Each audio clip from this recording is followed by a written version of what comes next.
ناظرین، ہمارے اس چینل کے دوسرے سیگمنٹ کے اندر ہم آپ کو انسانی تاریخ کے بارے میں بتائیں گے کہ انسانی تاریخ کے اندر کون کون سے اہم واقعات ہوئے، کون سے انبیاء علیہ السلام کی امتوں کے اندر کون سے لوگوں نے ان کے ساتھ بغاوت کی اور کن لوگوں نے ان کو فالو کیا۔ ہم آپ کو اس سیگمنٹ کے اندر پوری انسانی تاریخ نوح علیہ السلام سے لے کر بتائیں گے کہ کن انبیاء نے کن کن حالات کے اندر کہاں کہاں پر ہجرت کی اور کن حالات میں انہوں نے دعوت اللہ کو پہنچایا۔ اس کے علاوہ انسانی تاریخ کے اندر ہونے والے وہ تمام واقعات، وہ تمام حادثات جو کسی نہ کسی طرح سے بنی نوع انسان کو متاثر کرتی ہے، ہم آپ کو اس کے بارے میں تفصیل سے بیان کریں گے۔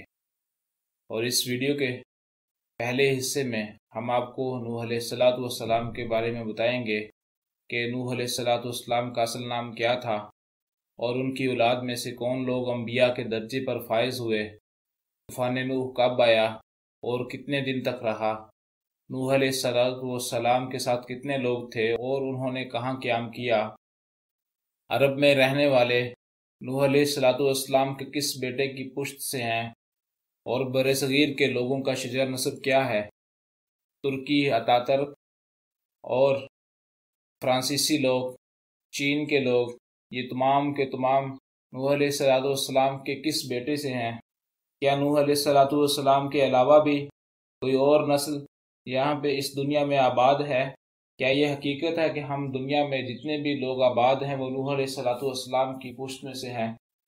اس کے بارے میں تفصیل سے ہم آپ کو بتائیں گے۔ ناظرین، نوح علیہ السلام کا اصل نام عبد الجبار تھا اور ان کی کنیت ابو البشر ثانی اور نوح تھی۔ ان کو نوح اس لیے کہا جاتا تھا کہ وہ ہر وقت اپنی امت کے غم میں روتے رہتے تھے۔ ابو البشر ثانی اس لیے کہا جاتا ہے، آدم علیہ السلام کے بعد وہ تمام انبیاء کے اور تمام نسلوں کے باپ ہیں۔ پورا عرض میں سب سے پہلے شراب نوح علیہ السلام کے زمانے میں بنائی گئی۔ آپ کو 50 سال کی عمر میں نبوت عطا کی گئی اور نبوت ملنے کے بعد 950 سال تک زندہ رہے۔ طوفان نوح جس کا ذکر کتابوں کے اندر آیا ہے اور قرآن پاک کے اندر بھی اس کا ذکر ہے، تقریباً تمام دنیا پر رہنے والے لوگ نوح علیہ السلام کے زمانے میں آئے ہوئے طوفان کے بارے میں جانتے ہیں اور مانتے ہیں۔ تمام کتابوں کے اندر اس کا ذکر ہے، لیکن صرف 2 مذہب ایسے ہیں جو اس بات کو نہیں مانتے کہ کبھی طوفان نوح اس دنیا پر آیا۔ فارس کے اندر رہنے والے، زند پڑھنے والے اور ہند کے وید پڑھنے والے اس بات کو نہیں مانتے۔ ناظرین، نوح علیہ السلام کے 3 بیٹے تھے۔ بڑے بیٹے کا نام یافس تھا، سام اور حام چھوٹے بیٹے تھے۔ سام منجلے تھے اور حام سب سے چھوٹے بیٹے کا نام تھا۔ نوح علیہ السلام نے 1000 سال عمر پائی۔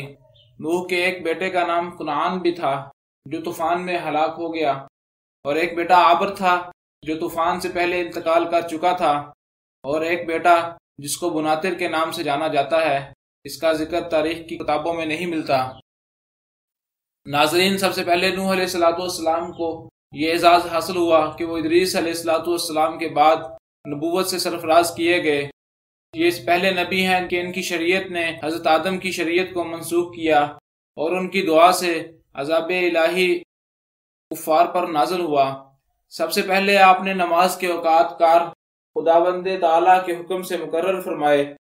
نوح علیہ السلام کا چہرہ نرم، سر بڑا، تول کی جانب تھا، آنکھیں بڑی بڑی، بازوؤں پر گوشت تھا، پنڈلیاں پتلی اور رانیں موٹی تھیں۔ مزاج میں غصہ تھا۔ 50 سال کی عمر میں نبوت ملی اور 950 سال تک لوگوں کو دعوت و نصیحت دیتے رہے۔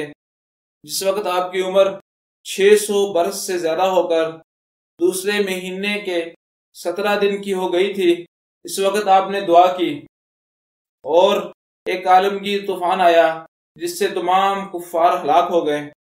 10 رجب کو آنے والا طوفان 10 محرم تک رہا۔ نوح علیہ السلام 10 رجب کو کشتی پر سوار ہوئے اور 10 محرم کو قریہ کودی جبل جودی کے قریب رہائش پذیر ہوئے۔ اس حساب سے دیکھا جائے تو 150 دن تک طوفان نوح رہا۔ آپ کے ساتھ اہل و عیال کے علاوہ 40 آدمی تھے۔ کشتی سے اتر کر آپ نے قربانی کی اور رمضان کے روزے رکھے۔ نوح و آدم علیہ السلام کا درمیانی وقفہ 2242 سال ہے۔ اگر نوح علیہ السلام کی اولاد کی بات کی جائے تو سام کو ابو العرب کہا جاتا ہے، اور ان کی اولاد سے اہل عرب نے جنم لیا۔ سام کے بیٹے اشوز کی نسل میں سے جرموک، ایران اور فارس کے لوگ پیدا ہوئے۔ دوسرے بیٹے ارفخشد بن سام وہ بزرگ ہیں جن کی نسل میں سے انبیاء علیہ السلام نے جنم لیا۔ نبوت کے ساتھ سلطنت بھی اسی نسل کے ہاتھ میں رہی۔ ان کی چوتھی نسل سے ابراہیم علیہ السلام نے جنم لیا۔ دوسرے بیٹے یافس کی نسل میں سے اہلیان ترک، چین اور یاجوج ماجوج جس کا ذکر قرآن پاک میں بھی آیا ہے اور آخر زمانہ میں ظاہر ہوں گے، وہ یافس کی نسل میں سے ہیں۔ فرانسیسی بھی یافس کی نسل میں سے ہیں۔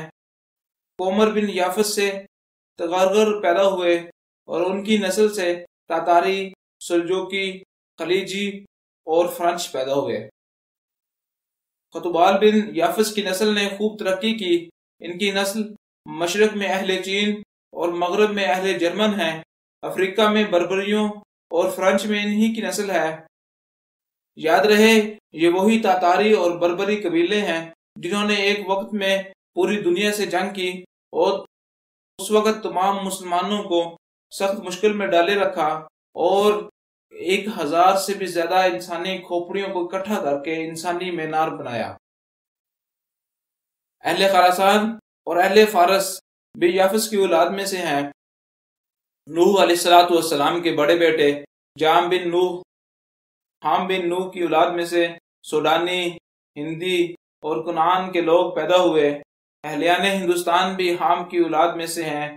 یہ لوگ اسکندریہ میں رہتے تھے، بعد میں شام اور افریقہ کی طرف چلے گئے۔ حام کی اولاد میں سے کبت بن کوت پیدا ہوئے جن کی نسل میں سے نمرود پیدا ہوا۔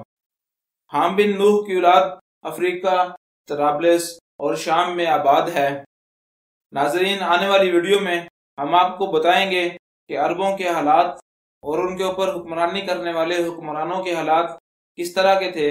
شداد بن عاد جس نے دنیا میں جنت بنانے کا دعویٰ کیا تھا، اور کیا اس نے اپنے اس دعوے کو مکمل بھی کیا، کے حالات کے بارے میں بتائیں گے۔ اگر آپ نے ہمارا چینل سبسکرائب نہیں کیا تو ہمارا چینل سبسکرائب کر لیں، کیونکہ ہم اس طرح کی بے انتہا انفارمیٹو اور دلچسپ معلومات آپ کے لیے لے کر رہیں گے۔